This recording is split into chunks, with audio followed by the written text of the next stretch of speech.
Murray breaks down role as Djokovic coach. I tried to explain what it's like to play against him. For many coaches, a big part of the job is scouting opponents, ensuring that they're fully prepared for the challenge ahead, that nothing comes as a surprise. For Andy Murray, when he began his coaching career alongside Novak Djokovic at the Australian Open last month, he had those conversations with the Serb, his longtime rival, discussing what others may be looking to exploit in his game. But it seems Murray was focusing more on what others experience when they are the other side of the net from the 24-time Grand Slam champion. It wasn't so much "this is what you did wrong," it was more like "this is what you do right," Murray said in a guest slot on the Sporting Misadventures podcast presented by six-time Olympic gold medalist Chris Hoy and journalist and author Matt Magendie. "It was, when I was playing against you, you were doing this, it was so hard to play against for these reasons. I was more like trying to emphasize the positives of when he's playing well, this is what it looks like and this is what it feels like for the player down the other end. As a player you never know the speed of your own shot, the speed of your ball, what impact it's having on the guy down the other end, what are they feeling?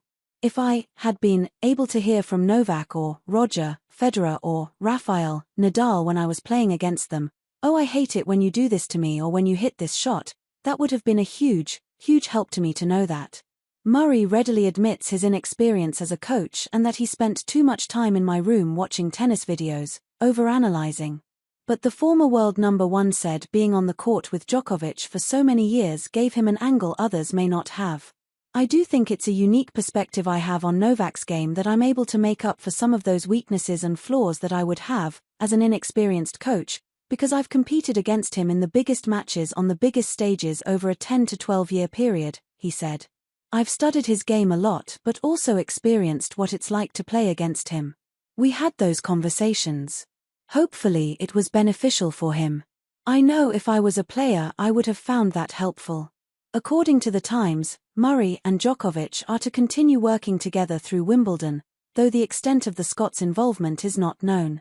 Murray was also asked which one of the big three he would have liked to have coached, had they all asked him at the same time, presupposing they were all at the same level. Murray started by explaining how good each of them would have been, before coming out with a name, Federer. "It doesn't really matter who's coaching those guys providing you're giving them clear direction, because they're so great," he said. "Lots of people can watch a tennis player and go, this is the strategy, anyone who has good tennis knowledge can do that, but not all of their players can execute what you're asking them to do." That, for me, was the thing that was amazing with Novak. In a couple of the matches, I gave him the strategy one thought would work and be beneficial, and the way he's able to execute that and do what is being asked of him, because of his technical abilities, the way he strikes the ball, the way he moves on the court, and just has no weaknesses really, is that they're able to execute a game plan better than anyone else because they're so skillful. But I think coaching Roger would have been fun because he looks like it's so natural. I don't like saying that because he works extremely hard, but he just had all of the shots. You would have been able to ask him to do something and he would have been able to do it.